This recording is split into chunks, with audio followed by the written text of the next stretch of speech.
to Russell Means Freedom. I'm going to introduce you today to what it means in the United States of America to be free and the reasons for this freedom. Russell Means Freedom is actually the theme of my electoral program in the plebiscite/referendum this November on the Pine Ridge Sioux Indian Reservation, the poorest county in America, where the deprivation and the statistics of that deprivation are manifest to demand independence and complete freedom from our treaties and agreements with the United States of America. But in order to hold more validity to that claim, we're holding a plebiscite/referendum on freedom in the biannual presidential election on the Pine Ridge Sioux Indian Reservation. Every 2 years, there's an election for a tribal council. This is all part of the colonization and apartheid policies of the United States government forced upon Indian people that are federally recognized by the United States of America and live on reservations in this country. As you may have already heard, and if you haven't, I'm telling you right now, that we Lakota have withdrawn from treaties and agreements with the United States of America and its government that we made 155 years plus with the United States. We unilaterally withdrew in December of 2007, which means we returned to the legal position we had prior to the signing of the treaties. We're free and independent. We also followed the protocols necessary to unilaterally withdraw from treaties as defined by the Vienna Convention on the Law of Treaties that the United States of America and all the countries in the world are signatories to. That law of treaties. So both because of the United States Constitution and specifically Article 6, which guarantees that treaties are the law of the land equal to and as powerful as the Constitution, we withdrew because of the deceit of the United States government. Now, those of you that are sophisticated in the history of the United States, you already know that they have failed miserably to live up to the treaties they made with the indigenous nations of the United States of America. And because of that deceit and the proof thereof, we legally, according to Article 6 of the United States Constitution, and lawfully withdrew unilaterally from the treaties. In order to put a final stamp to our independence, we're going to hold on just one of the 7 Sioux Indian reservations that are now free from the United States of America. We are going to show to you and prove to you through this election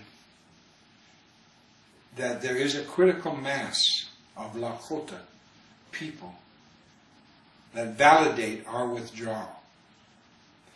First, you have to understand those colonist apartheid policies of the United States government over the past 155 years that make it so that a lot of our people do not understand freedom. They do not understand being free. Because you see, on Indian reservations, we're not free. So we have to hold this election. I'm running for tribal president on the freedom ticket. that we are free and alive, lawfully and internationally, totally without any doubt that we are legal and lawful. This plebiscite, this referendum, is going to prove in one corner of our nation that we do have the critical mass necessary to be free. When I say critical mass, I'm talking about those Lakota who want to remove themselves from our agreements and treaties with the United States of America because of not only the colonial policies and apartheid policies of the Bureau of Indian Affairs and the Department of Interior and the Congress and the Supreme Court and all its laws, but you have to understand your own history. The United States of America, under Article 6, I'm going to keep saying this over and over again, because it's your Constitution. And it's the United States of America's Constitution, for those of you that are not from the United States of America, but from other countries around the world. I want you to understand how important this is to us. You see, one of the most devastating effects of this apartheid has been the boarding school system we've been forced into since the late 1880s up until the 1970s. And there's still a few boarding schools left in America where Indian children are forced into these boarding schools. Government boarding schools that brainwash them. I also want you to understand that on Indian reservations, even though we were illegally made citizens of this country, now understand, in the modern world, the United States of America is the only country that has forced citizenship on a people without their consent. That was done in 1924, when they forced citizenship on us. Unfortunately, we can only claim that citizenship when we leave the reservation. Because while we live on the reservation, we don't have the right to own property. We have no protections from the United States Constitution. Not one. We have no protection against government, against police, against individuals that are not Indians. So, a Mexican, a white man, a black man, any brown people, yellow people, all of them can come to this reservation, commit a crime, and we can't do anything about it. We have to rely